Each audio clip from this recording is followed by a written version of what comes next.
Olá, sejam bem-vindos, eu sou Maurício e hoje a gente vai dar continuidade ao módulo de cardinalidade de conjuntos. A gente está numa sequência de aulas em que a gente vai provar a enumerabilidade dos racionais, agora é a parte 2, mas antes de provar exatamente isso que eu estou te falando, a gente vai ver algumas coisas importantes para que essa demonstração venha a ser bastante simples, tá bom? Então, o que a gente vai propor na aula de hoje é que o produto cartesiano n por n é enumerável. Então, antes de a gente provar isso, vamos só lembrar rapidamente o que é um produto cartesiano, tá? No caso, um produto cartesiano, entre dois conjuntos. Nesse caso, os dois conjuntos vão ser iguais ao conjunto dos naturais. Então, tenha sempre em mente o seguinte, quando a gente estiver falando de um produto cartesiano, a gente está falando de um conjunto cujos elementos são pares ordenados. Tá? No caso aqui, estou pensando em dois conjuntos apenas, tá bom? Então, nesse caso aqui, n cartesiano n é um conjunto cujos elementos são pares ordenados. Vou representar aqui como AB. Agora, qual que é a nossa regra? Esse primeiro número aqui, o A, é um elemento desse conjunto N e o B é um elemento do conjunto N. Tá? Nesse caso aqui, os dois conjuntos são iguais, mas se eu tivesse pensado no produto cartesiano A por B, o primeiro elemento seria do A e o segundo seria do B, tá bom? Nesse caso aqui, ambos são naturais.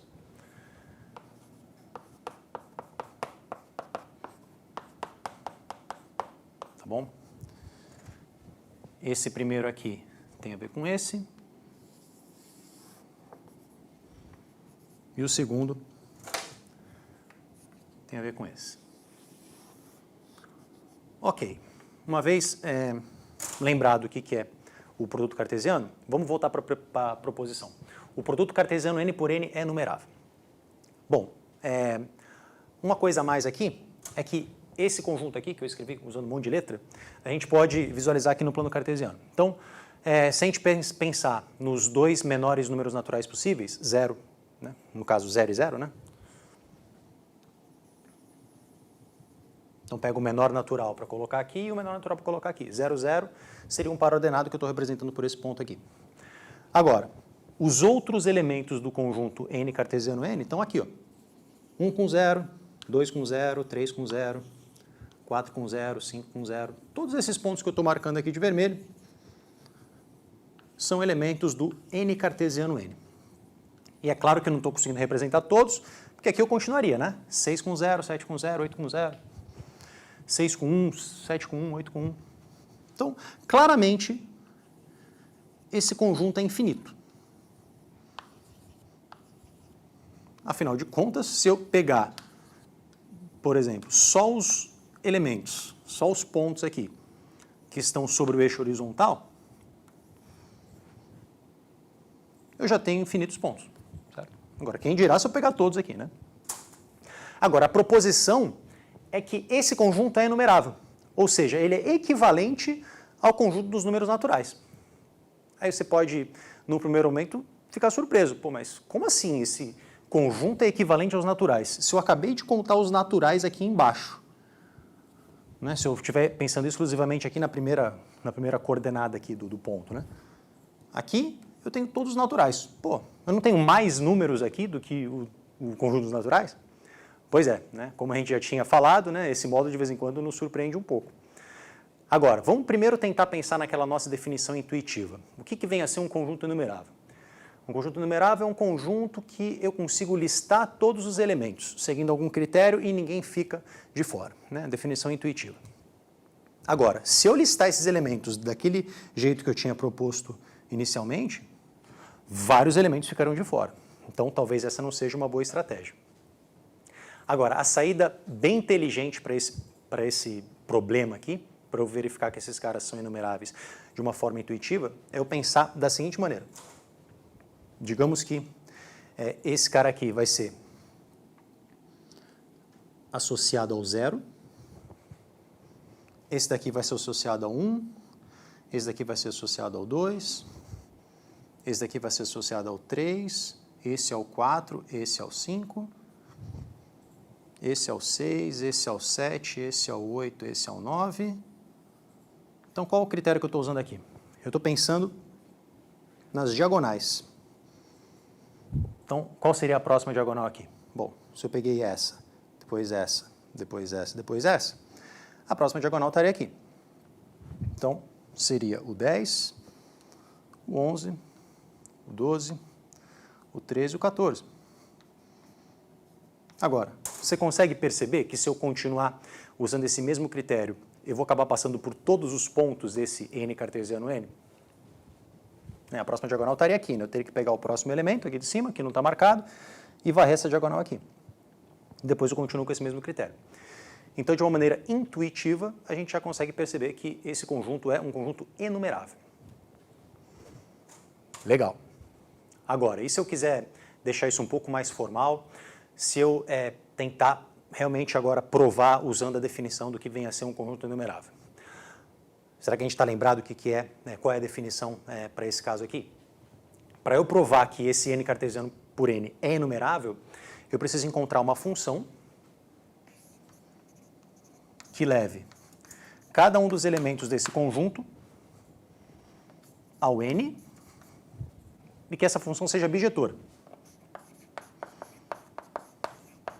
Se eu conseguir encontrar uma função com essas características, esse conjunto é enumerável. Agora, nas aulas anteriores, a gente viu que a gente consegue encontrar definições equivalentes que, em alguns momentos, deixam o nosso trabalho um pouco mais fácil. Então, nesse caso aqui, até caso você queira pausar o vídeo para encontrar por si só essa função, seria um desafio bem interessante. Então, caso você queira, você pausa. Eu vou continuar aqui a nossa demonstração, beleza? Então, o que a gente viu na aula passada é que, se a gente encontrar uma função, né, no caso aqui, se essa função já for injetora, né, se encontrar uma função do conjunto que eu quero para os naturais, uma função que seja injetora, isso já é suficiente para eu concluir que aquele conjunto em si é um conjunto enumerável. E a função que eu vou encontrar aqui é uma função injetora. Não é um exemplo muito trivial de a gente encontrar, tá? A função que eu vou colocar aqui é uma função que muitos livros usam, que é a seguinte função. A lei de formação dela vai ser, eu vou levar um par ordenado AB para um número natural que é formado da seguinte maneira. 2 elevado a multiplicado por 3 elevado a b. Muito número, né? Pode ser que isso confunda um pouco a gente. Vamos colocar alguns valores numéricos para a gente entender isso melhor. Então, aqui eu tenho o n cartesiano n. E aqui eu tenho o n. Digamos que a gente pegue esse par ordenado aqui, o 0, 0. Bom, se eu pegar o 0, 0, o a e o b vão ser 0, e 2 elevado a 0 vezes 3 elevado a 0 vai dar 1. Então,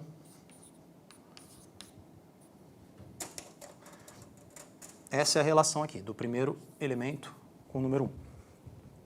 Agora, se eu pegar esse outro aqui, né, que é o 1 com 0, qual que vai ser a imagem dele? Nesse caso, o a vale 1, o b vale 0, 2 elevado a 1 dá 2, 3 elevado a 0 dá 1, 2 vezes 1 dá 2. Está aqui a imagem dele. Posso fazer isso para qualquer um desses pares ordenados. Por exemplo, se eu pegar esse daqui, ó, 3 com 2, esse ponto aqui, ó. Ou seja, o a vale 3, o b vale 2. Então, 2 ao cubo dá 8, 3 ao quadrado dá 9, 8 vezes 9 dá 72. Mais uma associação aqui. Agora, primeiro, será que isso é uma função de verdade? Bom, claramente vai ser, porque todos esses pares ordenados têm componentes naturais. Se eu jogo aqui números naturais e jogar aqui natural também, eu consigo calcular um número natural, evidentemente, então isso é uma função. Agora, o que eu estou te propondo aqui é que essa função é injetora. Agora, será que de fato ela é injetora? Para eu provar que é injetora, eu tenho que verificar que, dados dois pares ordenados aqui, as imagens precisam ser distintas. Tá? Eu não posso ter dois pares ordenados sendo associados a uma mesma imagem. Agora, antes de a gente escrever qualquer coisa, vamos pensar aqui. Se eu pego dois pares ordenados distintos, com certeza um desses números vão ser diferentes. Ponto. Se um desses números são diferentes, um desses expoentes tem que ser diferentes. Ponto. Agora, se eu mudo um desses expoentes aqui, dada que essa coisa que está escrita aqui, né, não é nada mais nada menos do que uma fatoração em primos, números primos, e a gente sabe que a fatoração é em números primos. Se eu pego um número natural, fatoro em primos, eu sei que essa fatoração é única, se eu mudo um desses expoentes, é claro que o resultado vai ter que ser diferente. Então, beleza, já dá para perceber que essa função é injetora. Caso você queira escrever isso que eu te falei, é só você verificar o seguinte. Vamos supor que eu esteja aqui, ó, numa situação em que f de AB é igual a f de CD. O que tem que acontecer caso isso seja verdadeiro? Se f de AB é igual a f de CD, então o que é o f de AB? O f de AB é 2 elevado a A vezes 3 elevado a B. E o que seria o f de CD? Então, nesse caso, eu estou só trocando o A por C e o B por D, né? Então, vai ficar 2 elevado a C vezes 3 elevado a D.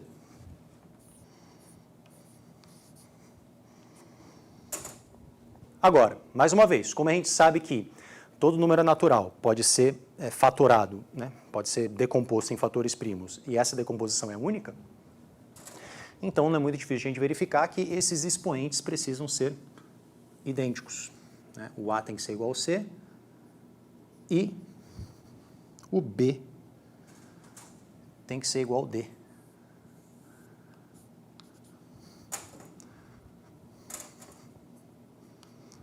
E o que nós concluímos com isso? Se o A é igual ao C e o B é igual ao D,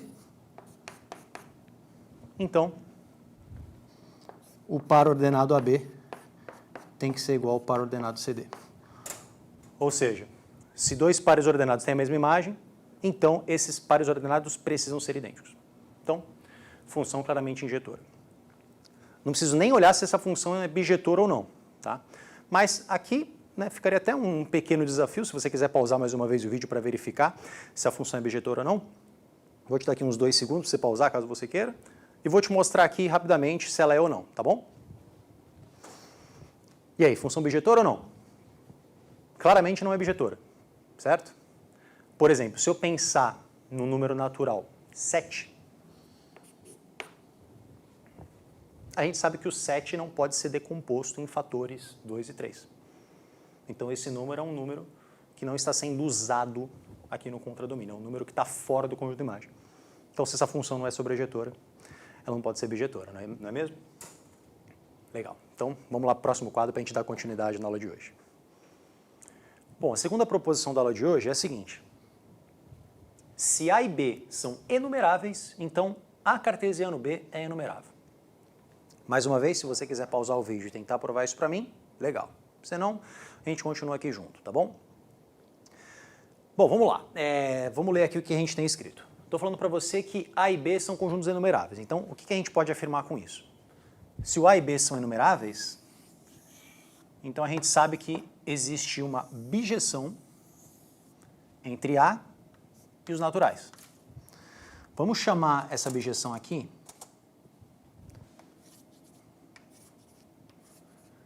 de F, tá bom? Uma F de A em N bijetora. E, analogamente, se o conjunto B é um conjunto enumerável, então existe uma bijeção entre B e N. Vamos chamar essa função aqui de função G. Legal? Agora, eu quero provar para você que o produto cartesiano A por B é enumerável. Então, só relembrando aqui rapidamente, o produto A cartesiano B é o conjunto de pares ordenados AB, em que o primeiro número aqui pertence ao A, o primeiro elemento aqui pertence ao A, e esse segundo aqui pertence ao B.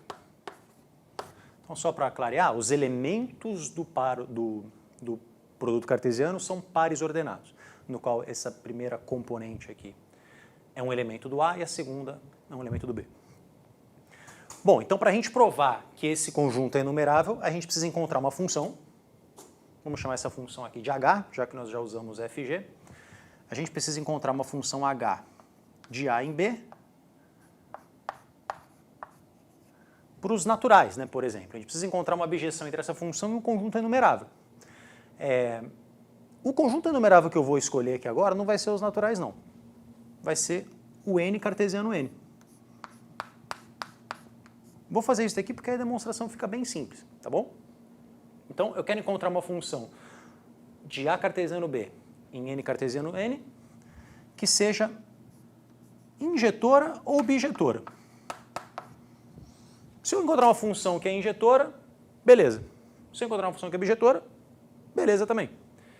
Agora, como toda função bijetora é injetora, não tem por que eu querer ocupar muito a minha cabeça e encontrar uma função que também seja sobrejetora. Então, o que eu vou focar aqui vai ser tentar encontrar uma função injetora. Beleza? Agora, que função é essa? Bom, uma função legal de a gente pensar aqui é a seguinte função. É a função que leva o par ordenado AB ao seguinte par ordenado do n cartesiano n. FA, F de A, G de B. Bom, como a gente sabe, né? O que é o F e o G aqui no caso? O F e o G no caso são essas funções que eu defini aqui inicialmente. Tá? Eu sei que essas funções existem, pois o A e B são conjuntos enumeráveis. Agora, para olhar essa função aqui, estou falando para você que ela é injetora. Agora, será que eu estou cometendo algum erro aqui? Será que estou querendo te enrolar e, na verdade, ela não é injetora? Para eu provar que ela é injetora, eu preciso provar para você que dois elementos distintos do A cartesiano B precisam ter imagens distintas. Legal? Agora, primeiro, antes de a gente escrever qualquer coisa, será que isso faz sentido? Bom, se eu pegar dois pares ordenados distintos, pelo menos um desses elementos aqui, um desses numerozinhos aqui precisam ser distintos, certo? Se eu mudo um desses caras aqui, digamos que eu mude o A, eu vou acabar mudando essa imagem aqui, né? Porque eu sei que se eu mudo a imagem nessa função, a função muda, né? A imagem muda. Então, se eu mudo, por exemplo, esse número, esse f aqui também vai mudar. E se eu mudo uma dessas componentes, é claro que o par ordenado muda. Então, legal, falamos bastante, a gente não escreveu nada, não sei se você ficou confuso, se você entendeu, talvez eu tenha agradado alguma parte aí tenha desagradado outra. Então, para a gente tentar entender isso bem, vamos escrever aqui para a gente conseguir finalizar essa aula, tá certo? Então, para a gente verificar isso, a gente precisa verificar aqui. Vamos ver aqui, vamos supor que o H de AB seja igual ao H de CD. Vou tentar fazer uma prova parecida com o que a gente fez no quadro anterior, tá? Caso o H de AB seja igual ao H de CD, o que eu vou poder concluir?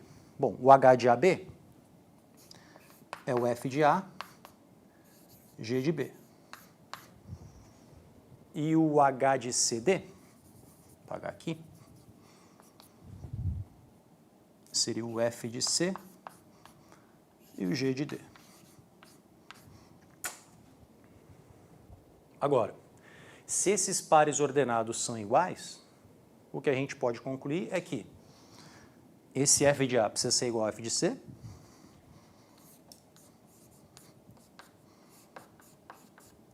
e o G de B precisa ser igual ao G de D.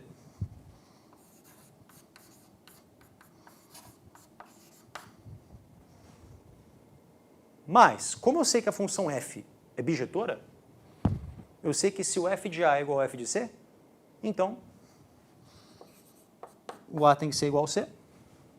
E, de maneira análoga, como a função g também é bijetora,